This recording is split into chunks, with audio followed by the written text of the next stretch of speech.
రోమీయులకు రాసిన పత్రిక 1వ అధ్యాయం 1 నుంచి 7 వచనాలు మనమందరం కలిసి చదువుకుందాము. యేసుక్రీస్తు దాసుడను అపోస్తులుగా నుండుకు పిలువబడిన వాడను, దేవుని సువార్త నిమిత్తము ప్రత్యేకింపబడిన వాడినైన పౌలు రోమాలో ఉన్న దేవుని ప్రియులందరికీ, అనగా పరిశుద్ధులుగా ఉండుటకు పిలువబడిన వారందరికీ శుభమని చెప్పి వ్రాయున్నది. మన తండ్రి అయిన దేవుని నుండి ప్రభు అయిన క్రీస్తు యేసు కృపా సమాధానములు మీకు కలుగునుగాక. దేవుడు తన కుమారుడును మన ప్రభు అయిన ఆ సువార్త పరిశుద్ధ లేఖనముల యందు తన ప్రవక్తల ద్వారా ముందు వాగ్దానం చేశాను. యేసుక్రీస్తు శరీరమును బట్టి దావీదు సంతానముగాను, మృతుల్లో నుండి పునరుద్ధానుడైనందున పరిశుద్ధమైన ఆత్మను బట్టి దేవుని కుమారుడిగాను ప్రభావంతో నిరూపింపబడెను. ఈయన నామము నిమిత్తము సమస్త జనులు విశ్వాసమునకు విధేయులైనట్లు ఈయన ద్వారా మేము కృపను అపోస్తులత్వము పొందితిమి. మీరును వారిలో ఉన్నవారై యేసుక్రీస్తు వారిగా ఉండుటకు పిలువబడి ఉన్నారు. దేవుడు తన మాటలు మన కొరకు దీవించునుగాక. మంచిది, ప్రార్థించుకుందాం. ప్రేమ కలిగిన తండ్రి, మీ పరిశుద్ధ నామాన్ని బట్టి మీకు వందనాలు చెల్లిస్తూ, రోమీయులకు రాసిన పత్రిక 1వ అధ్యాయము 1వ వచనం నుంచి 7వ వచనం వరకు ఉండబడిన లేఖన భాగంలో మీరు మమ్మల్ని నశించిపోతుండగా పిలిచి, మీరు ఎవరిని పిలిచారో, ఎందుకు పిలిచారో, అట్టి మీ యొక్క పిలుపుని గురించిన విషయాలు మీ పాదాల యొద్ద మేము నేర్చుకోవడానికి మీరు మాకు సహాయం చేస్తున్నారు. మరొకసారి మీరు మాట్లాడుతుండగా వినగల చెవి, గ్రహించే మనసు, అవలంబించే జీవితాన్ని ఇవ్వండి. ఎక్కడ 2-3 కూడి ఉంటే వారి మధ్య నేను ఉంటాను అన్నారు. మా మధ్యన మీరు ఉన్నారు. ఈ ఆరాధనని మమ్మల్ని మీ చేతులకి అప్పగించుకుంటూ మహిమ, ఘనత, ప్రభావములు మీకు చెల్లిస్తూ యేసు ప్రభువారి యొక్క అత్యున్నత నామములో స్తుతించి ప్రార్థించి అడిగినవన్నీ పొందుకుని ఉన్నాము తండ్రి. మంచిది, మనం రోమీయులకు రాసిన పత్రికను ధ్యానం చేస్తూ ఉన్నాం. ఈ 1వ అధ్యాయంలో 1 నుంచి 7 వచనాల్లో ఉండబడిన భాగం మనం జ్ఞాపకం చేసుకుంటా ఉన్నాం. పౌలు ఈ పత్రిక రాసినట్లుగా మనం చూస్తాం. అయితే తనను పిలిచినట్లుగా, తనకంటే ముందుగా అపోస్తలుని పిలిచినట్లుగా, వారందరితో పాటు మనల్ని కూడా పిలిచినట్లుగా పౌలు జ్ఞాపకం చేయటం మనం చూస్తాం. అయితే లేఖన భాగంలో మనం దేవుడు ఎలాంటి వారిని పిలిచాడు, ఎందుకు పిలిచాడు, అలాగే ఐక్యంగా ఉండడానికి దేవుడు పిలిచాడని, బహుమానం కొరకు దేవుడు మనల్ని పిలిచాడని మనం నేర్చుకున్నాం. మరి ఒక మాట మనం చూసినట్లయితే తెస్సలోనికీయులకు రాసిన మొదటి పత్రిక 2వ అధ్యాయము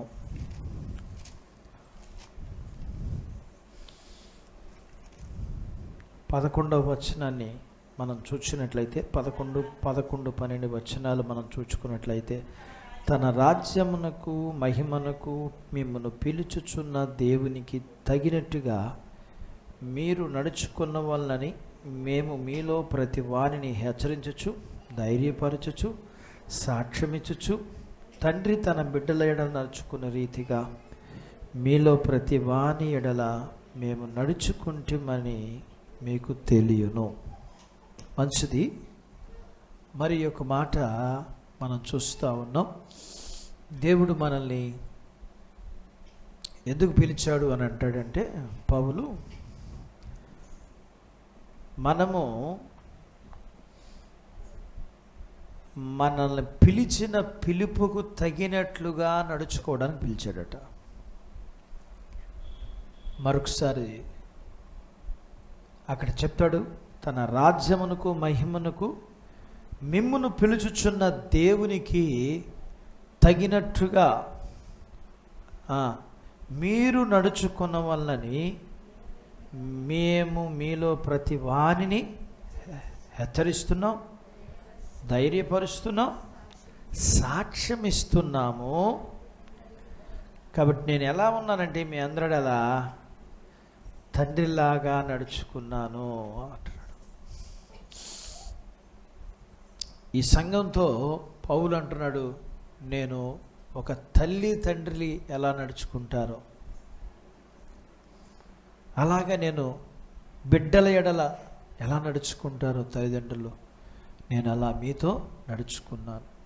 మిమ్మల్ని హెచ్చరించాను, మిమ్మల్ని ధైర్యపరిచాను, నేను మీకు సాక్ష్యం ఇచ్చాను.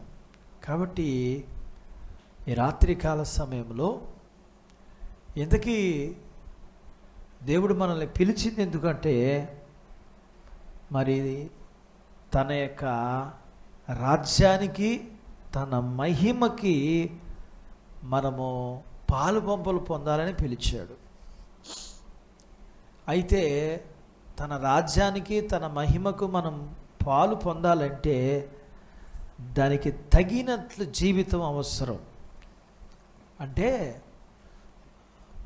దేవుడు మనకిచ్చిన తలంపులను బట్టి జ్ఞాపకం చేసుకుంటూ, మనం బస్సు ఎక్కాలి, వెళ్ళాలంటే బస్సు మీద ప్రయాణం చేయాలంటే టికెట్ మనం కొనుక్కోవాలి. టికెట్ కొనుక్కుంటే ఆ బస్సులో ప్రయాణం చేయటానికి మనం అర్హులం. అట్లాగే తన రాజ్యానికి, తన మహిమకు మనం పాల్పంపులు పొందాలి అంటే మనం కూడా దేవునికి అనుకూలమైన జీవితం, దేవునికి తగినట్టుగా మీరు నడుచుకోవాలి. అంటే రాజ్యానికి, మహిమకు పాలుపంపులు పొందడానికి కావలసిన జీవితం మనకు అవసరం. కాబట్టి అవి ఏమిటి అనేది మనం జ్ఞాపకం చేసుకున్నట్లయితే, రోమీయులకు రాసిన పత్రిక 6వ అధ్యాయము, రోమీయులకు రాసిన పత్రిక 6వ అధ్యాయం 4వ వచనాన్ని చదువుకుందాము. కాబట్టి తండ్రి మహిమ వలన క్రీస్తు మృతుల్లో నుండి ఎలాగ లేపబడినో అలాగే మనమును నూతన జీవము పొందిన వారమై నడుచుకున్నట్లు మనము బాప్తిసం వలన మరణంలో పాలు పొందుటకై ఆయనతో కూడా పాతి పెట్టబడితిమి. రాత్రి నేర్పించారుగా అన్నగారు ఎలా చదవాలో. లేని చోట ఆపకూడదు, ఆపేటట్లయితే చదవకూడదు. కామా ఎక్కడైతే ఉందో అక్కడ దా చదువుకుంటూ వెళ్ళాలి, కామా ఉన్న చోట ఆగాలి, ఆయాసం తీర్చుకోవాలి. అది సంగతి. లేకపోతే చదవకటం మానేయాలి. అది సంగతి. మరి మనం గమనించినట్లయితే ఇక్కడ ఏమని జ్ఞాపకం చేస్తున్నాడు పౌలు అంటే, మరి మనం చూస్తే మనము ఇక్కడ పౌలు చెప్పినట్లుగా మనము బాప్తిసం వలన మరణంలో పాలు పొందుటకై ఆయనతో కూడా పాతిపెట్టబడితిమి. అంటే మనం క్రొత్తగా జన్మించాలి. ఆయన రాజ్యములో మహిమలో పాలు పంపులు పొందాలి అంటే క్రొత్తగా జన్మించాలి. క్రొత్తగా జన్మించటం అంటే సీతాకోక చిలక గొంగల పురుగుగా చచ్చిపోయిన తర్వాతే సీతాకోక చిలకగా మారుతుంది. అంటే ఇప్పుడు అది ఏమైంది అంటే క్రొత్తగా జన్మించింది. ఇక ఎన్నటికీ అది గొంగల పురుగుగా మారదు. దాని పాత జీవితంలో అది చచ్చిపోయింది, ఇప్పుడు అది క్రొత్త జీవితంలో బాప్తిసం వలన మరణంలో పాలు పొందుటకై ఆయనతో కూడా పాతి పెట్టబడితిమి. అంటే చచ్చిపోయిన దేనిలో చచ్చిపోవాలి మనం అంటే పాపంలో చచ్చిపోవాలి. మనం పాపంలో చచ్చిపోకుండా క్రొత్తగా జన్మించాము అనుకోవడం అది మన పొరపాటు. అంటే మన జీవితాల్లో పాపము ఏ రూపంలోనైనా ఉండొచ్చు, దానిలో చచ్చిపోకుండా నేను మారు మనసు పొందానండి, నేను క్రొత్తగా జన్మించాను కాబట్టి నేను బాప్తిసం తీసుకోవడానికి ఇష్టపడుతున్నాను, మారు మనసు లేకుండా క్రొత్తగా జన్మించకుండా పాపంలో చచ్చిపోకుండా ఒకవేళ బాప్తిసం తీసుకోవచ్చేమో కానీ ఆయన రాజ్యంలో పాలు పంపులు పొందలేము. ఆయన మహిమలో మనం ఉండలేము. కాబట్టి ఆయన రాజ్యములో ఆయన మహిమలో పాలు పంపులు పొందాలంటే మనము దేనిలో చచ్చిపోవాలంటే పాపములో చచ్చిపోవాలి. బాప్తిసం అంటే మునగటం కదా, ముంచబడ్డం కదా. అంటే ఆ వ్యక్తిని ఏం చేస్తారంటే బాప్తిసం ఇచ్చినప్పుడు వెలికెల్లా పడుకోబెట్టి నీళ్ళలో ముంచి, అంటే అతను చచ్చిపోయడానికి గుర్తుగా ఉన్నది. కాబట్టి నేను ఇందాక జ్ఞాపకం చేశాను, చచ్చిపోకుండా క్రొత్తగా జన్మించకుండా నేను మారు మనసు పొందానండి, క్రొత్తగా జన్మించానండి అని ఒకవేళ బాప్తిసం తీసుకున్నా ఆయన రాజ్యంలోకి మనం వెళ్ళలేం. ఎందుకంటే ఆయన రాజ్యంలో ఎవరు ఉంటారు అంటే ఆయన, నేను పరిశుద్ధుని కాబట్టి మీరు కూడా పరిశుద్ధులై ఉండాలి. ఆయన రాజ్యంలోకి మనం పాలు పంపులు పొందడానికి ఖచ్చితంగా మనం ఒకవేళ పాత జీవితంలో చచ్చిపోకుండా క్రొత్తగా జన్మించకుండా ఉన్నట్లయితే, విడిచిపెట్టనట్లయితే మనం ఆయన రాజ్యంలో పాలు పంపులు పొందలేము. ఒకవేళ ఈ లోకం అనుకోవచ్చు నువ్వు దేవుని బిడ్డవని, ఒకవేళ నువ్వు అనుకోవచ్చు నువ్వు దేవుని బిడ్డవని, కానీ నువ్వు దేవుని బిడ్డవో కాదో నీ నడత, నీ జీవితం చెప్తుంది. నీకు చెప్తుంది, లోకము నిన్ను గురించి చెప్తుంది. బాలుడు సహితం తన నడవడిని బట్టి, అంటే తన చేష్టలను బట్టి అతడు ఎటువంటి వాడో తెలుస్తుంది. మా మనవడు అల్లరి పిల్లోడు. ఎంత అల్లరి పిల్లోడు అంటే మంచి పిల్లోడు కాదు, మంచి పిల్లోడు కాదు. అందరిని కొడతాడు, అందరి మీద ఉమ్మేస్తాడు. అతను మంచి పిల్లోడని ఎవరంటారు? అతని యొక్క నడవడిని బట్టి అతను చెడ్డవాడా మంచివాడా? ప్రార్థన చేస్తే ఏం చేస్తాడంటే కళ్ళు మూసుకుని చేతులు కట్టుకుంటాడు. ప్రార్థన అయిపోయిన తర్వాత ఆమె చెప్పగానే హల్లేలూయా చెప్తాడు. అంటే ఇప్పుడు ఎలా ఉన్నామంటే మనం దీక్షితులాగా ఉన్నాం. చెడ్డ పని చేసేటప్పుడు చెడ్డ పనులు చేస్తున్నాం, ప్రార్థన చేసేటప్పుడు ప్రార్థన కూడా చేస్తున్నాం.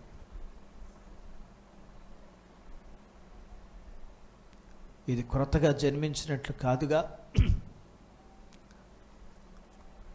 అందుకని లేఖనంలో అంటాడు, నీవు దొంగను చూసి ఏకీభవిస్తావు, వ్యభిచారం చూసి ఏకీభవిస్తావు,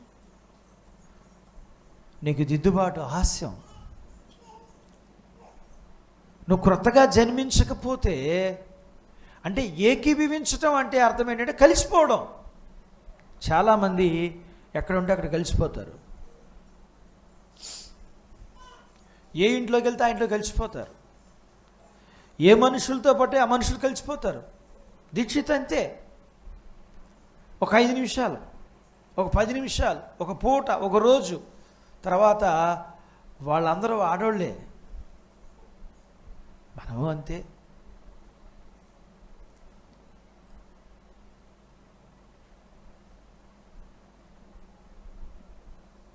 ఈ లోక మర్యాదను అనుసరింపక అనుకూలమును ఉత్తమను అయిన దేవుని చిత్తం ఏదో పరీక్షించి తెలుసుకున్నట్లు మీ మనస్సు మారి రూపాంతరం చెందండి.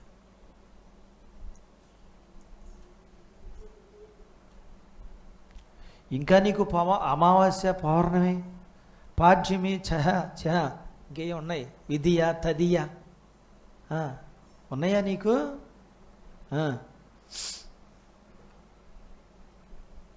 ఈరోజు మంచి రోజు, ఆ రోజు మంచి రోజు కాదు.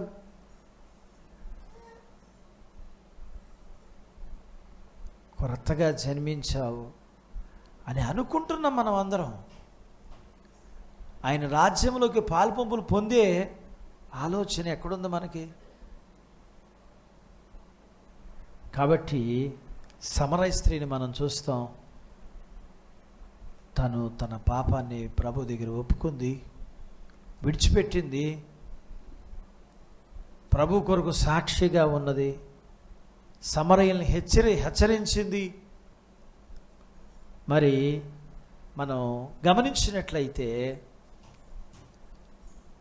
ఈ విధంగా తాను తన జీవితంలో తన పాపాన్ని విడిచిపెట్టింది, పాపంలో చచ్చిపోయింది, క్రొత్తగా జన్మించింది, పాత జీవితాన్ని విడిచిపెట్టింది.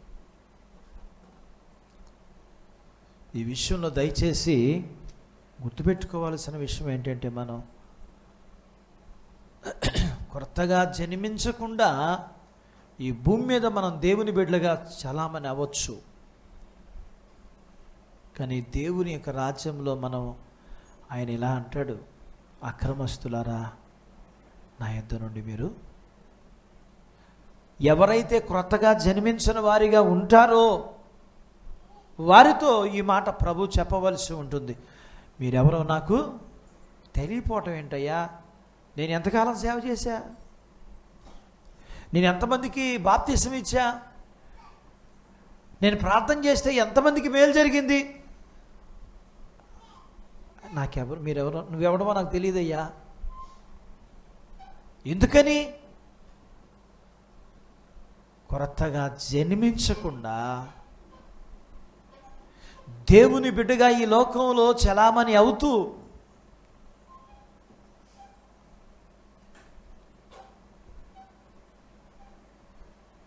మోసపోయిన పరిస్థితి. వాక్యం తప్ప కాదు. ఎవరిది తప్పు అని అంటే, నువ్వు క్రొత్తగా జన్మించకుండా నేను మారు మనసు పొందాను అని బాప్తీసం తీసుకుని నేను ఖచ్చితంగా నిత్య జీవానికి వెళ్ళిపోతాను అనుకుని మోసపోవడం. అలాగే చాలామంది మోసపోతారు అని ఆయన ఈ యొక్క మాటను చెప్పడం మనం చూస్తాం. దేవుడు మనల్ని పిలిచింది తన రాజ్యంలో తన మహిమలో ఉండడానికి. దానికి మనకు కావాల్సింది ఏంటంటే కొత్తగా జన్మించటం. ఈ మాట దగ్గర మనం ఎప్పటికైనా మించిపోయింది లేదు. ఎందుకంటే దేవుడు మనకు అవకాశం ఇచ్చాడు, దేవుడు మనకు ఆయుష్ ఇచ్చాడు, ఆరోగ్యం ఇచ్చాడు, అనవస్త్రాలు ఇచ్చాడు. పాత జీవితం ఏదైనా ఉన్నట్లయితే, పాత జీవితం, ఈ లోక మర్యాద సంబంధమైన జీవితం ఏదైనా ఉన్నట్లయితే విడిచిపెట్టకపోతే నష్టపోతాము. కుక్క ఉంటుంది, ఇంటికి వెళ్తావా? వాళ్ళ ఇంటికి వెళ్తావా? కుక్కింటి వెళ్తావా నువ్వు? అన్నట్టు ఊపావు. వెళ్తావా? 100 రూపాయలు ఇస్తానంటే వెళ్తావా? ఏమ్మా నువ్వు వెళ్తావేంటి? వెళ్తావా? ఆలోచించాలి. మన నిత్యత్వానికి దూరం చేసే పాత జీవితం, దానివల్ల ఎవరికి లాభం అంటే మన మనస్సుకు తృప్తి, అంతే. దేవునికి సంతోషం ఇవ్వదు. పైగా మనల్ని ఏం చేస్తుందంటే ఒక గొప్ప దీవెనికి మనల్ని దూరం చేసేస్తుంది. ఇది రాత్రి విన్నాం కదా, స్వార్థపూరితమైన ప్రార్థన ఏంటి మన అందరిలో ఉంది. ఏంటంటే అది, నా జోలికి వచ్చావుగా అందుకే దేవుడు నేను కొట్టాడు కదా. తల్లి ఏమో పిల్లని అనుకుంటుంది, పిల్ల ఏమో తల్లిని అనుకుంటుంది, భార్య ఏమో భర్త అనుకుంటాడు, భర్త ఏమో భార్యని అనుకుంటాడు. అసలు దేవుడు అలా చేస్తాడా? అసలు మనం చెప్పుకుంటా కూడా. కానీ మనం నా జోలికి వచ్చింది, నన్ను అన్యాయంగా అంది అని పరిశుద్ధ గ్రంథంలో ఎక్కడా రాసి లేదుగా. అంటే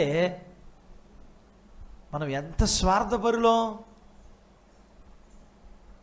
తనను కొట్టిన వాడు క్షమించేస్తాడు, కానీ నిన్ను కొట్టినాడు ఊరుకోడంట.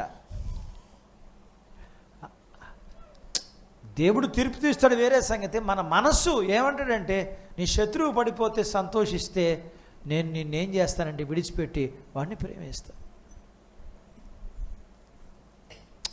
కొడితే ఆయనే ఊరుకోడు, ఊరుకోడు. అలాంటి మనస్సు ఎవరికి లేదంటే పౌలుకి లేదు. యూదులందరూ కొట్టారు, కానీ 5 సార్లు కొట్టారు, కొరడాలతో రాళ్లతో కొట్టారు. ప్రభువును కూడా కొట్టాడు. ప్రభు ఏమన్నారంటే, మోషే ఏమన్నాడంటే, పౌలు ఏమన్నాడంటే, తన్నులు తింటే తిన్నాం కానీ వాళ్ళు బాగుపడితే చాలన్నారు. అందుకేగా పౌలు తన పత్రికలో ఏమన్నాడంటే, రోమిలు రాసిన పత్రికలు ఏమన్నాడంటే, నువ్వు శపించొద్దు, దీవించమన్నాడు. వాక్యానికి విరుద్ధమైన ప్రార్థన, జీవితం, ఆలోచనలు మనము దేవుని ఎదుట ఎలా ఉన్నామంటే ఒట్టిపోయిన వారిగా, ఖాళీ అయిపోయిన వారిగా, ఓడిపోయిన వారిగా. ఆధ్యాత్మిక స్థితిలో మనం ఎంత బలహీనులమో. యేసు ప్రభువు శిష్యులు కనుక వెళ్ళి మనం చెప్పిన మాటలు వినలేదు కాబట్టి మనం ప్రార్థన చేసి వీరి మీదకి ఆకాశుని అగ్ని తప్పించి వీళ్ళందరినీ కాల్చేద్దాం. కాబట్టి ఈ విషయంలో మనం చాలా జాగ్రత్తగా మన జీవితాన్ని పరిశీలన చేసుకుని, పాత జీవితం ఆయన అందుకనే అంటాడు, పులిసిన పిండి ముద్దంతటిని కూడా పాడు చేస్తుంది. మనిషికున్న తత్వం ఏంటంటే, తను ఒక పాపం చేస్తే మరొక దానికి రాజీ పడతాడు. నేను ఈ పాపం చేశాను కదా, దీంతో ఈ పాపం చేశాను కదా, ఇదొక్కటి చాలు, ఇక మిగతా వాటికని కాదు. తను ఒక్క తప్పుకి 10 తప్పులు చేయాల్సి ఉంటుంది. తను రాజీ పడకుండా ఉండలేడు.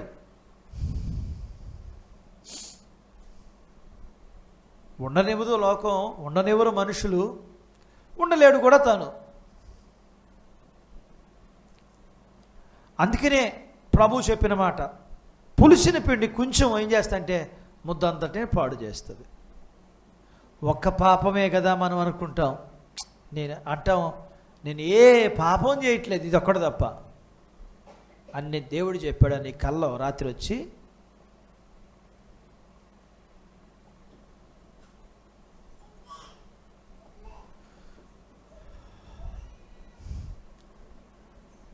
మనం ప్రతిదినము స్నానం చేసినట్టుగానే ప్రతిదినము పడకల మీదకి వెళ్ళినప్పుడు, యథార్థమైన క్రైస్తవుడు పడక మీదకి వెళ్ళినప్పుడు తన పాపం అంతా తన కంటికి కనపడేటట్లుగా పరిశుద్ధాత్మ దేవుడు సహాయం చేస్తాడు.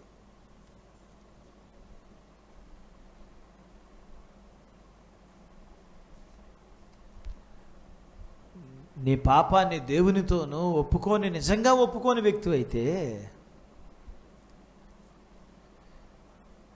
పాపములు క్షమించగలిగిన ఆయన దగ్గరే నీ యథార్థమైన స్థితిని ఒప్పుకోకపోతే, ఆయనకి తెలియదా నువ్వు చెప్పనంత మాత్రాన?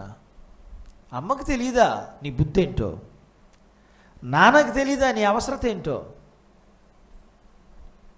ఇప్పుడు మీ పిల్లలు ఉన్నారు, మీ పిల్లల బుద్ధులు మీకు తెలియదా?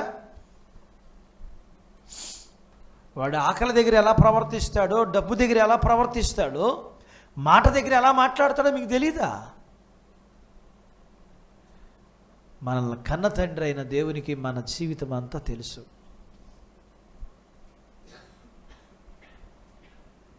అందుకే యాకోబు అన్నాడు, ఇస్సాకుతో నేను ఏశావునంటే నీ స్వరం నాకు ఏశావుదిలాగా లేదు, యాకోబుదిలాగా ఉంది. నాకు కొంచెం అనుమానంగానే ఉంది. తండ్రికి తెలుసు మన మాట తెలుసు, మన జీవితం తెలుసు.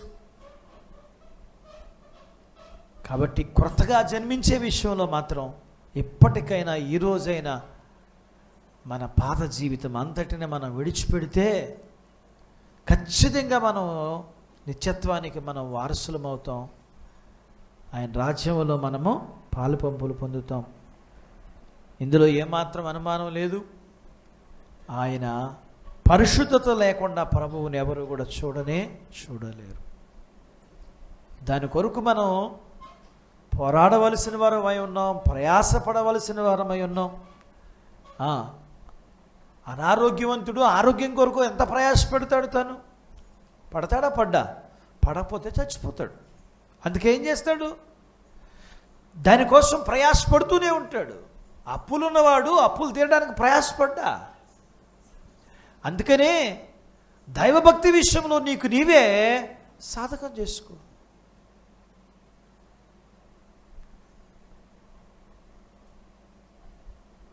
ప్రార్థన విషయంలో, బైబిల్ ధ్యానం విషయంలో, దేవుని కొరకు జీవించే విషయంలో ఈరోజు ఇప్పుడు పడిపోవచ్చు, రోజు పడిపోవాలని రూల్ ఉందా?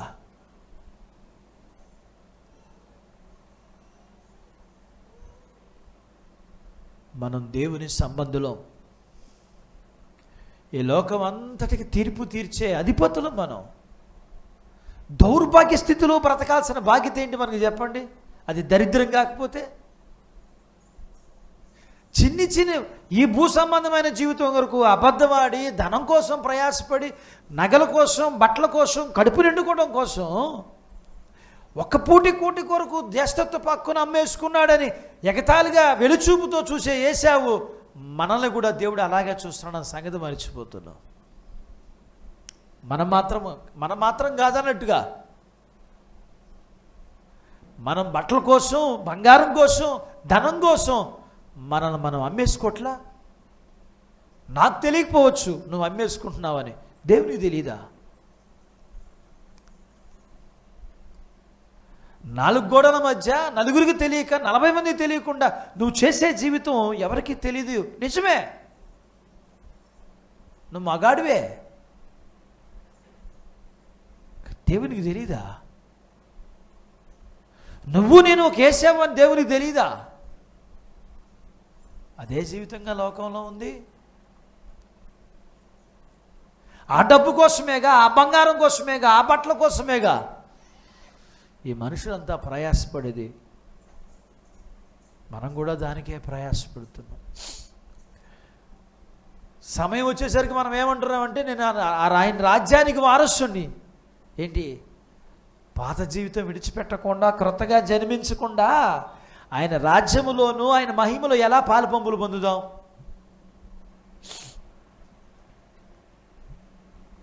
కాబట్టి మనం గమనించినట్లయితే మనము ఎలా నడుచుకోవలసిన వారం అంటే విశ్వాసంతో నడుచుకోవలసిన వారం, వెలుచూపుతో కాదు. అంటే చూచిన వాటిని నమ్మి, చూచిన వాటిని బట్టి నమ్మకం పుడుతుంది.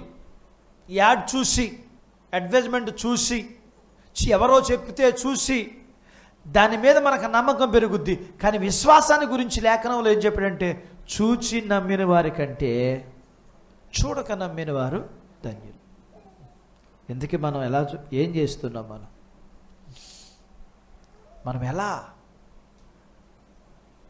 కనిపించని పరలోకం కోసం మనం, అది మనకి ఉందని, అది నాకు సొంతమని, దానికోసం క్రొత్తగా జన్మించిన జీవితాన్ని జీవించటానికి ఒకవేళ కొన్ని నష్టపోయో, కొన్ని లేకుండానో బ్రతికి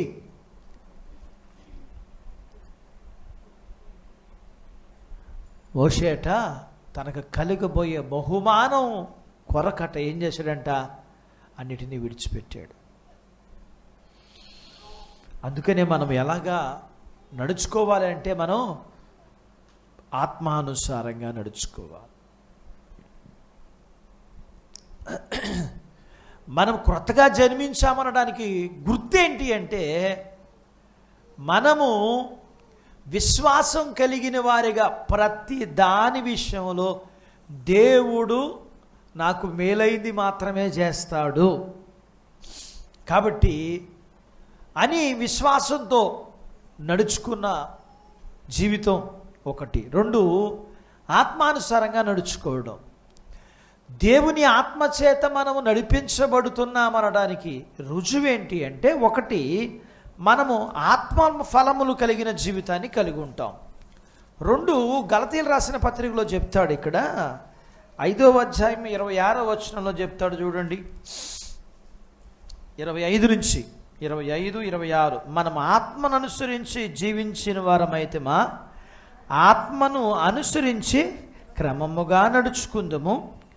ఒకరినొకరము వివాదమును రేపకయు, ఒకరి యందు ఒకరము అసూయపడకయు, వృధాగా అతిశయపడకుందుము. మళ్ళీ చక్కటి మాటలు. మనము క్రొత్తగా జన్మించిన వారమైతే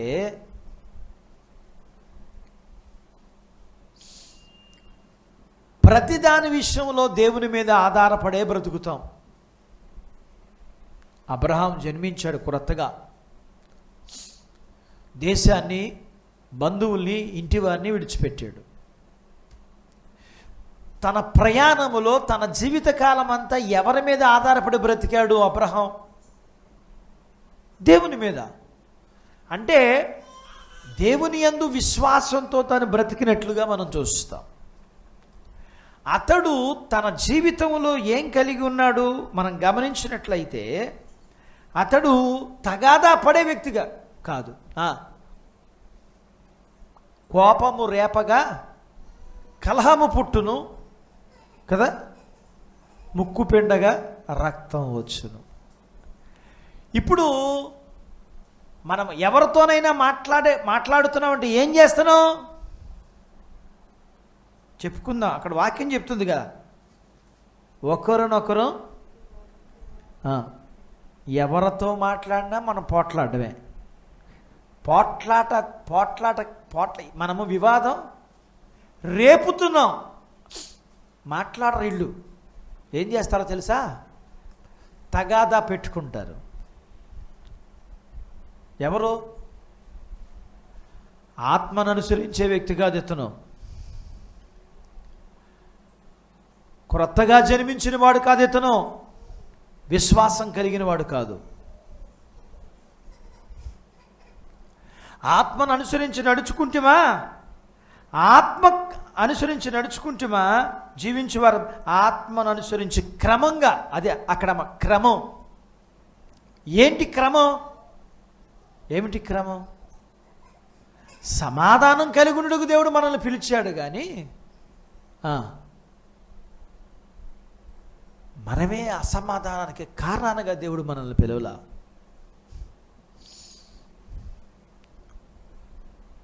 మా ఇంట్లో మా ఆయన పెద్ద దయ్యం అంటది ఆవిడ, పెద్ద దయ్యం అంటాడు ఈయన. ఒకటి గమనించవలసిన విషయం ఏంటి? ఇద్దరు దయ్యాలనేమో కొంపతీసి. ఒకటి మగ దయ్యం, రెండోది ఆడదయ్యమేమో. లేకపోతే ఒకరోజు ఈయన పోట్లాడతాడు, ఒకరోజు ఆమె పోట్లాడుద్ది. మళ్ళీ వీళ్ళిద్దరూ క్రొత్తగా జన్మించిన వాళ్ళు, వీళ్ళిద్దరూ విశ్వాసం కలిగిన వాళ్ళు.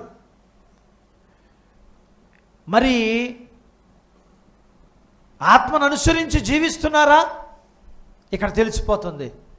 ఒకరోజు ఈయన పోట్లాడితే ఒకరోజు ఆయన పోట్లాడుతాడు. వివాదము రేపకయు, అసూయ, మళ్ళీ అసూయ పడకయు, అతిశయం. అసూయ వేరు, అతిశయం వేరు. అసూయ అంటే ఇతరులు బాగుంటే చూడలేకపోవడం. అతిశయం అంటే తనను తాను హెచ్చించుకోవడం. అసూయ ఉన్నవాడికి అతిశయం ఉంటుంది. ఎందుకంటే వాడు బాగోలేదు కాబట్టి తను బాధపడితే ఉంటాడంటే వాడికంటే నేనే మంచివాడిని. కాబట్టి మనం నడుచుకోవలసినది ఏంటంటే, మనం ప్రేమ కలిగి, సంతోషం కలిగి, సమాధానం, దీర్ఘశాంతం, దయాలత్వం, మంచితనం, విశ్వాసం, సాత్వికం, ఆశా నిగ్రహం. మా ఆయనకి లేవండి. నిత్యత్వం, రాజ్యంలోకి పాల్పంపులు పొందడు ఆయన. పోను నాకేమనిపిస్తుందంటే, ఆయన వెళ్ళడు కాబట్టి నేను కూడా ఎట్లాగ వెళ్ళను. ఆయన సాయంత్రం అవ్వగానే, ఆదివారం కానీ ఇంత తెచ్చుకుంటాడు. దాంట్లో నువ్వు కూడా ఇంత వేసేస్తే బాగుంటుంది. ఎందుకంటే మన అభిప్రాయం ఏంటంటే, నేను నా భర్త సరిగ్గా ఉండట్లేదు, నా భార్య సరిగ్గా ఉండట్లేదు కాబట్టి నేను అందుకనే అంటే దాని ఉద్దేశం ఏంటంటే, నేను ఆయనతో పాటే ఏకీభవిస్తున్నాను.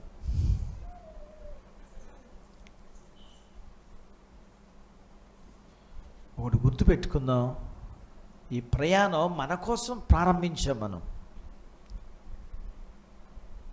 ఈ ప్రయాణం ఎవరి నీతి వాళ్ళదే, ఎవరి నీతి వాళ్ళని రక్షిస్తుంది. భర్తది, భార్యది, బిడ్డలది, కుటుంబాన్ని అంతటికీ చెందదు. రేషన్ తీసుకుంటున్నారా? సచివతి తీసుకుంటున్నావా? నీదే కాదా? నీకు 4 కేజీలు, నీ భర్తకు 4 కేజీలు, నీ పిల్లలకి 4 కేజీలు, అంతేగాని మీ అందరికి కలిపి అన్నట. ఒకవేళ నువ్వు లేవు అనుకో, ఇస్తారా? ఏమ్మా ఇస్తారా? ఎవరు? మనుషుల సంఖ్యను బట్టి రేషను. ఆలోచించండి. ఇప్పుడు మనం గమనించినట్లయితే నీతి దగ్గరికి వచ్చేసరికి మనం ఎవరి నీతి వాళ్ళని రక్షిస్తుంది. ఎందుకని మనం ఇలా చేస్తున్నామంటే, మనం పిలుపుకు తగ్గినట్లుగా మనం నడుచుకోకపోవడం. అక్కడ మనం చూస్తాం, పిలుపుకు తగినట్లుగా ఏమంటాడంటే ఒక చోట, మీరు పిలువబడిన పిలుపుకు తగినట్లుగా ఆత్మను అనుసరించి ఆత్మ కలిగించు ఐక్యతను కాపాడుకొనుట యందు అంటాడు. మనం ఎలా నడుచుకోవాలంటే వినయముతోనో సాత్వికత్వంతో నడుచుకోవాలి. కాబట్టి మనము విధేయతను కలిగిన వారిగా, మంచివారిగా దేవుడు ఎందుకు పిలిచాడు అని మనం చెప్పుకున్నాము. తన రాజ్యానికి, తన మహిమకి మనము పాలు పంపులు పొందినట్లుగా ఈ వినయం, సాత్వికం ఎవరి దగ్గర ఉందంటాడు? యేసు ప్రభువారు నా దగ్గర ఉందన్నాడు. నేను సాత్వికుడును, దీన మనసు గలవాడును, కాబట్టి నా యొద్దకు వచ్చి మీ మీద నా కాడి ఎత్తుకుని నా యొద్ద నేర్చుకోనండి. చెప్పండి. కంప్యూటర్ వచ్చింది, హిందీ వచ్చింది, నీకు కాదు ఎవరికైనా, ఆ టీచర్ గారికి. అక్కడికి వెళ్ళి ఏం చేస్తాం మనం? ఏం చేస్తాం? వాళ్ళ ముఖం చూసి వస్తామా ఏంటి? ఏం చేస్తాం? ఏమ్మా ఏం చేస్తాం? నేర్చుకుంటాం. రోజు వెళ్ళి నేర్చుకుంటాం. హిందీ నేర్చుకుంటాం, కంప్యూటర్ నేర్చుకోమా? కానీ యేసయ్య అంటున్నాడు, నేను సాత్వికుడును, దీన మనస్సు గలవాడును. ఎప్పుడైనా నేర్చుకోండి అడిగామా మనం? అయ్యా నువ్వు నేర్పిస్తాన్నావు కదా. నేను సాత్వికం కలిగి, దీన మనసు కలిగి నేర్పిస్తాన్నావు కాబట్టి అది నాకు ఇవ్వని మనం అడిగా ఎప్పుడన్నా? ప్రార్థన దగ్గరికి వెళ్ళామంటే టైం చూసుకుంటాం కదా, ఏదో కొంపలు మునిగిపోయినట్టే. సీఎం గారి కన్నా ఖాళీ ఉంటుంది కానీ మనకు ఖాళీ ఉండదు కదా. గబగబా ప్రార్థన చేసుకుని 2 ముక్కలు గబగబా చదివేసుకుని ఏం చేస్తాం? పరిగెత్తుకుంటా పనిలోకి ఊరు వెళ్ళిపోతాం. దీన్ని ఏ ప్రార్థన అంటారంటే యాంత్రికమైన ప్రార్థన. అది అలవాటు అన్నమాట. అది అలా చేసుకోవడం అలవాటు చేసుకున్నాం మనం. లేకపోతే మనం ఏం చేస్తామంటే, దేవుని దగ్గర ప్రార్థన అంటే ఏంటేం చేస్తామంటే, ప్రార్థన చేస్తాం, పాటలు పాడుకుంటాం, దేవుని దగ్గర మౌనంగా కనిపెడతాం, బైబిల్ చదువుకుని కాసేపు మౌనంగా ఉండి కాసేపు ప్రార్థన చేసుకుని కాసేపు పాటలు పాడుకుని ఆలోచించామా? అవన్నీ మనకి ఎక్కడ కుదురుతాయి పాస్టర్ గారు? అందుకనే మనం సాత్వికులు కాలేకపోతున్నాం. అందుకనే మనం దీన మనసులు కాలేకపోతున్నాం.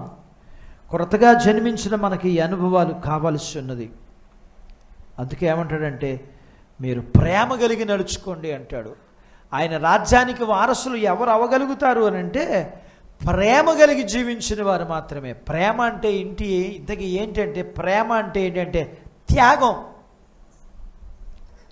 తల్లిదండ్రులు తమ బిడ్డల కోసం ఏం చేస్తారు? చెప్పండి అమ్మా,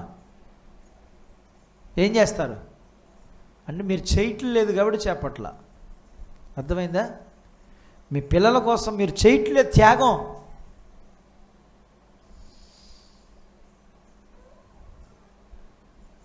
తల్లిదండ్రులు ఏం చేస్తారంటే తాము తినకుండా తమ పిల్లలకి పెడతారు. తాము తడిలో పడుకుని పొడిలో వాళ్ళని పడుకోబెడతారు. వాడు నిద్రపోయేంత వరకు మెలకుగా ఉంటారు. వాడు ఎప్పుడు వస్తాడని ఎదురు చూస్తారు. తమ జీవితాన్ని వాళ్ళ కోసం ఖర్చు పెడతారు. ప్రభు గనక తన జీవితాన్ని మన కోసం ఖర్చు పెట్టినట్లుగా, మన కోసం త్యాగం చేసినట్లుగా తల్లిదండ్రులు కూడా అంతే. మరి ఇంతకీ మన ప్రభువుకి మనమేం చేస్తున్నాం? మన తల్లిదండ్రులకు మనమేం చేస్తున్నాం? చెప్పండి, ఏం చేస్తున్నాం? త్యాగం ఏం చేస్తున్నాం? సమయం, జీవితం, ధనాన్ని త్యాగం చేస్తున్నామా? ఏమ్మా, త్యాగం చేస్తున్నామా?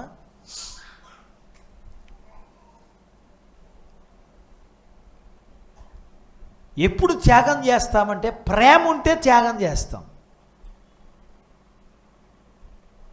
ఆలోచించండి. మన అబ్బాయికి భయంకరమైన వ్యాధి వచ్చింది. ఉన్నదంతా అమ్మేస్తామా? పోతే పోయేళ్ళు అనుకుంటావా?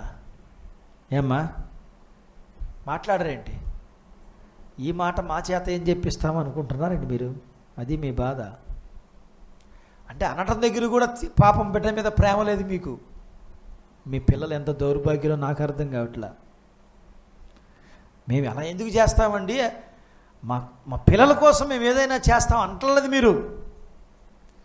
మీ పిల్లలు అంత దురదృష్టవంతులు ఇంకొకళ్ళు లేరు మీలాంటి వాళ్ళు కడుపును పుట్టినందుకు. వాళ్ళు ఉంటే బాధపడతారు, పాపం సిగ్గుపడతారు. ఇలాంటి తల్లిదండ్రులకు ఇచ్చావు ప్రభువా అని. మన పిల్లల విషయాల్లో మనం ఎంతైనా ఖర్చు పెడతాం. వాళ్ళు ఏం చేశారు మీకు చెప్పండి? రేపొద్దున ఏమీ చేయరు కూడా మీకు. వారికి ఆలోచించే అంత సామర్థ్యం ఉండదు. చూద్దామన్నా అల్లుడు ఊరుకోడు, చూద్దామన్నా కోళ్ళు ఊరుకోదు. ఇప్పుడు వాళ్ళని ఏమంటావు? ఆ కూతురుని ఏమంటావు? ఆ కొడుకుని ఏమంటావు? నువ్వు ఏమనో? ఏ వృద్ధాశ్రమో చూసుకుంటావు. అమ్మాజీ చూసుకో, చెంపలేసుకుంటున్నావు ఏంటి?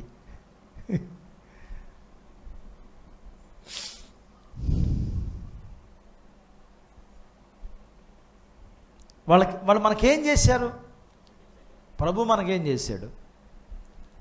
ఏమండి, ఆయన మన కొరకు సర్వస్వాన్ని త్యాగం చేస్తే రేపొద్దున తెల్లారు లేచిన కాడి నుంచి ఇలాంటి కొడుకుల్ని, ఇలాంటి కూతుర్లు మనం ఎంతమందిని చూస్తున్నాం?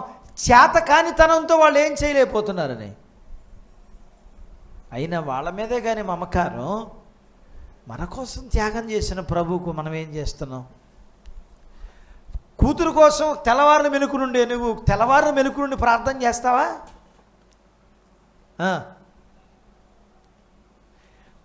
కూతురు కోసం ఎంతకైనా కష్టపడే నువ్వు దేవుని కోసం కష్టపడతావా? పిల్లల కోసం ఎన్ని మాటలు అనిపించుకున్నా నువ్వు ప్రభు కోసం ఒక మాట అనిపించుకుంటావా? సంఘం మానేస్తావు అంతే. నేను వెళ్ళా సంఘానికి. ఏమ్మా, నన్ను ఆ మాట అన్నారు వాళ్ళు. పాస్టర్ గారు ఆ మాట అన్నాడు, ఇంకా నయ్యం కొట్లా. నీకు తండ్రి తల్లిని, తల్లి తండ్రి విలువ నీకు తెలియదు కాబట్టి వెళ్ళిపోతావు నువ్వు.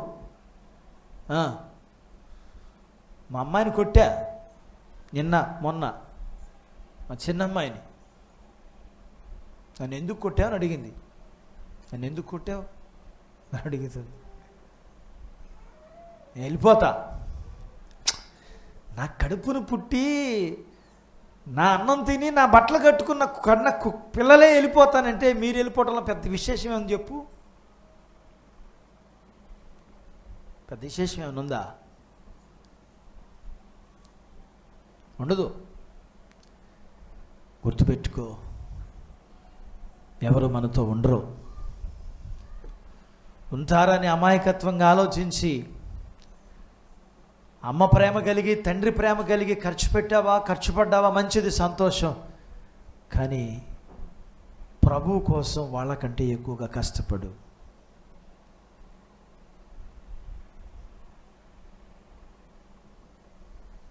కనీసం పరలోకం అన్న దక్కుతుంది. ఈరోజు ఎంతమంది తల్లిదండ్రులు రోడ్డున పడి ఏడుస్తున్నారో తెలుసా? నీకు నాకు ఆ దిక్కులేని స్థితి లేదు. ఏలియాను పోషించిన దేవుడు, విధవరాలను పోషించిన దేవుడు మన పిల్లలు మనతో ఉన్నా లేకపోయినా మనల్ని పోషించగలడు. ఎప్పుడంటే నీవు నేను కొత్తగా జన్మించి దేవునికి ఇష్టమైన జీవితాన్ని మనం జీవించినప్పుడు నీతిమంతుడు చెయ్యి ఆయన ఎన్నడూ కూడా విడిచిపెట్టడు. ఈ పునాది సరిగ్గా లేకపోతే ఏమవుతుందంటే అప్పుడు ఆ స్థితి దగ్గర కూడా ఏమవుతుందంటే మనం తొట్టిల్లిపోతాం. కారణం ఏంటంటే పునాది సరిగ్గా లేదు. పునాది సరిగ్గా ఎంతమందిని పెంచి పెద్ద చేశాను నేను ఈ చేత్తో. వాళ్ళందరూ నాతోనే ఉన్నారా? ఈ రోజుని కాదు నేను మిమ్మల్ని పెంచటం, చిన్నప్పటి నుంచి నా ఇరుగు పొరుగు వాళ్ళని పెంచి పెద్ద చేసేవాడిని. నేను ఇంటికి తెచ్చుకొని వాళ్ళకి అన్నీ చేసి పెంచి పెద్ద చేసేవాడిని. ఆ స్థలాలకు వెళ్ళిపోయారు, వాళ్ళ జీవితాలు వాళ్ళు జీవిస్తున్నారు. ఈరోజు నేను పెంచి పెద్ద చేశాను సంగతి వాళ్ళకి తెలియదు. వాళ్ళకి నేను అలాగే పెంచుతూనే ఉన్నా పిల్లల్ని, మిమ్మల్ని కూడా. దేవుని కృపను బట్టి కొనసాగడానికి ప్రభు సహాయం చేస్తున్నాడు. మేలు పొందిన వారు మర్చిపోతారు, కానీ మనము గుర్తుపెట్టుకోవాల్సిన విషయం ఏంటంటే మన దేవుడు మన కోసం మనల్ని ప్రేమించి మన కోసం త్యాగం చేశాడు. కాబట్టి మనం కూడా ప్రేమతో నడుచుకుందాం, త్యాగం కలిగి నడుచుకుందాం.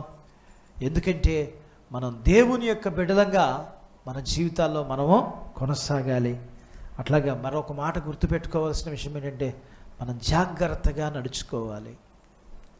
ఎఫెసీయులకు రాసిన పత్రికలో అంటాడు, మీరు సమయమును పోనీక సద్వినియోగం చేసుకుంటూ అజ్ఞానులే కాక, నేను తీమనలేదు కమ్మా, జ్ఞానంలో నడుచుకున్నట్లు మీరు జాగ్రత్తగా.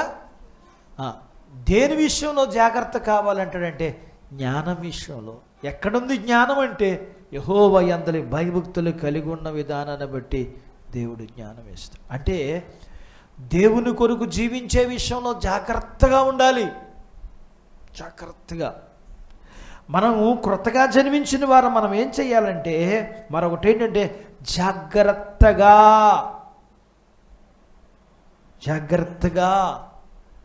భయభక్తులు కలిగి, ఎక్కడ చిన్న మాట కూడా పొరపాటు రాకుండా, ఎక్కడ మేలు చేయటమే కానీ కీడు చేయకుండా, ఎక్కడ అసమాధానము లేకుండా సమాధానం కొరకే జాగ్రత్త పడాలి. ఎందుకంటే మనం ఎవరమంటే మన కొరకు సిద్ధపరచబడిన ఆ రాజ్యం కొరకు మనము పాలు పంపులు పొందేవారం. అందుకు పిలువబడ్డాం. మనం దానికి తగినట్లుగా జాగ్రత్తగా నడుచుకోవాలి. జలుబు వస్తే విమానం ఎక్కనివ్వరు, ఏం చేస్తాం మనం? అమెరికా వెళ్ళాలి. ఏం చేస్తాం అమ్మా జనువు? ఇంట్లోంచి బయటికి రాదు ఈవిడ. ఒకవేళ పాస్టర్ గారు వచ్చి తలుపు కొట్టినా ఫోన్ చేసి, సారీ పాస్టర్ గారు ఇంట్లోకి రావటానికి నేను అమెరికా వెళ్ళాలి, మీరు వస్తే నాకు ఏదైనా కొంచెం ఎలర్జీ వచ్చిందనుకోండి, నేను అమెరికా వెళ్ళలేను, దయచేసి ప్రార్థన ఫోన్లోనే చేయండి, నేను కాను కూడా ఫోన్లోనే వేసేస్తాను, మీరు వెళ్ళిపోవచ్చు ఇంటికి. ఇక ఎంత జాగ్రత్త, ఎంత జాగ్రత్త!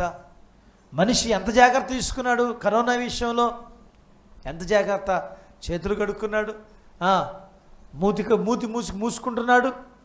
కానీ ఆత్మ విషయంలో జాగ్రత్త ఉందా మనకి? ఉందా? కరోనా విషయంలో జాగ్రత్త ఉండట్లేదు కొంతమందికి, ఆత్మ విషయంలో. కొంతమందికి కరోనా విషయంలో జాగ్రత్త ఉంది కానీ ఆత్మ విషయంలో, అందుకని శరీరాన్ని చంపేవాడికి భయపడుతున్నాం కానీ ఆత్మను చంపేవాడికి, కొంతమంది ఆత్మ లేదు, శరీరం లేదు, ఒకటే పో. మేము బ్రతికింది పని చేసుకోవడానికే, మేము డబ్బు సంపాదించుకోవడానికే, అంతే, దీనికోసమే అన్నట్టున్నారు కొంతమంది ఏమో చాలా జాగ్రత్తగా, అసలు మా ఇంటి ఆవిడని చూడాలి నాయన, ఇప్పటికీ స్తుతి ప్రార్థనకి వెళ్ళొచ్చినాక స్నానం చేసి కానీ ఇంట్లోకి వెళ్దాం మా ఇంటి ఆవిడ. ఎంత జాగ్రత్త! ప్రభు అంటున్నాడు, బ్రతకాలనుకుంటున్నావా? స్నానం చేసి కాదు, మేలు పొందుచు అనేక దినాలు బ్రతకాలనుకుంటున్నావా? చెడ్డ మాటలు పలకకుండా నీ నాలుకను, కపటమైన మాటలు పలకకుండా నీ పెదవులను సమాధానం వెతికి, ఎంత ఈ శుభ్రం చేసుకున్నా అది చెయ్యకపోతే ఏమవుతామో తెలుసా మనం? అందుకే ఆ మాట చెప్పాడు, జాగ్రత్త, దేవుని విషయంలో జాగ్రత్తగా నడుచుకో. కరోనా విషయంలో ఎంత జాగ్రత్త ఉంటుందో నీకు శరీరాన్ని బ్రతకడానికి, మరి ఆత్మ విషయంలో ఏది నీ జాగ్రత్త? తినడానికి తిట్టడానికి మాత్రమే ఉపయోగిస్తున్నాం, టయానికి తినేస్తున్నాం, ఎవరితోనో పోట్లాడమే తప్ప సమాధానం లేదు. నిన్ను పిలిచింది ఎందుకయ్యా అంటే నువ్వు సువార్త చెబుతామని. ఆయన ఏమన్నాడు? మీరు సమయమును పోనీక సద్వినియోగం చేసుకునొచ్చు, అజ్ఞానుల వల్ల జ్ఞానుల వల్ల నడుచుకున్నట్లు సంఘం వెలపట్టే వారేడేలా మీ సంభాషణ ఉప్పివేసినట్లు కృపాసహితంగాను రుచిగా ఉండవు. ఇంకా వాడికేం సువార్త చెప్తావు నువ్వు? ఇంకా వాడికేమి నువ్వు వారితో ఏం సమాధానం కలిగి ఉంటావు? నేను కొత్తగా జన్మించాను, నేను పరలోకం వెళ్తాను, నేను కొత్తగా జన్మించాను, నేను పరలోకం వెళ్తాను. వాక్యం తెలియదు కదా నీకు, అందుకే. కాబట్టి మనం చూస్తే, మనము అలాగనే మనం గమనించినట్లయితే మనం ప్రభు వలె ప్రేమ కలిగి జీవించాలి. ప్రేమ కలిగి, ఇంతకీ మనం ఎప్పుడు ప్రేమ కలిగి జీవిస్తామంటే వాక్యానికి విధేయత చూపించినప్పుడు మాత్రమే. ప్రేమ ఇందాక మనం చెప్పుకున్నాం, ప్రేమ కలిగి. ఈ ప్రేమ దేని గురించి చెప్పినాడంటే దేవుని ఎడల ప్రేమ. నన్ను ప్రేమించువాడు నా ఆజ్ఞల్ని గైకొంటాడు. మనం దేవుని ప్రేమిస్తున్నామంటే వాక్యానికి విధేయత చూపిస్తేనే దేవుణ్ణి ప్రేమించినట్లు మనం. కాబట్టి దేవుడు మనల్ని పిలిచింది ఎందుకంటే ఆయన రాజ్యములో, ఆయన మహిమలో పాలు పంపలు పొందటానికి. కాబట్టి ఇప్పుడు మనం జ్ఞాపకం చేసుకున్న అన్ని విషయాలు మనం జాగ్రత్త కలిగి, వీటన్నిటిలో మనం జాగ్రత్తగా నడుచుకుంటూ ఉండగలిగితే మనల్ని పిలిపించిన పిలుపుకు తగినట్లుగా మనము ఆ రాజ్యంలో పాలు పంపులు పొందగలుగుతాం. అటు బాధ్యత దేవుడు మనందరికీ దయచేయునుగాక. ప్రార్థించుకుందాం. ప్రేమ కలిగిన తండ్రి, మమ్మల్ని అందరినీ మీరు పిలిచింది, మేము ఎలాంటి వారమో, మమ్మల్ని ఎందుకు పిలిచారో, ఆ పిలిచిన పిలుపుకి మరొకసారి మీ రాజ్యమునకు, మీ మహిమలకు మేము పాత్రలు మగునట్లుగా, దానికి ఏ విధంగా నడుచుకోవాలో మీరు మాకు తెలియజేస్తుండగా ఆ రీతిగా నడుచుకుంటూ మీ రాజ్యములో, మీ మహిమలో పాలు పంపులు పొంది మీరు మా కొరకు సిద్ధపరిచిన బహుమానాన్ని పొందుకున్నట్లుగా ఈ భూమి మీద మీకు ఇష్టలుగా మేము జీవించి మా విశ్వాస జీవితాన్ని కొనసాగించి ముగించటానికి మీరు మాకు నేర్పించిన వాటన్నిటిలో మేము నేర్చుకుని, అడిగి మీ యొద్ద నేర్చుకుని కొనసాగడానికి కావలసిన మీ చాలినంత కృపను మీరు మాకు ఇవ్వాలని, వాక్యం ప్రతి వారి జీవితంలో, వాక్యం విన్న వారి అందరి జీవితాల్లో మీ కార్యమును మీరు జరిగించాలని యేసు ప్రభు వారి నామంలో స్తుతించి ప్రార్థించి అడిగినవన్నీ పొందుకుని ఉన్నాము తండ్రి. ఆమేన్.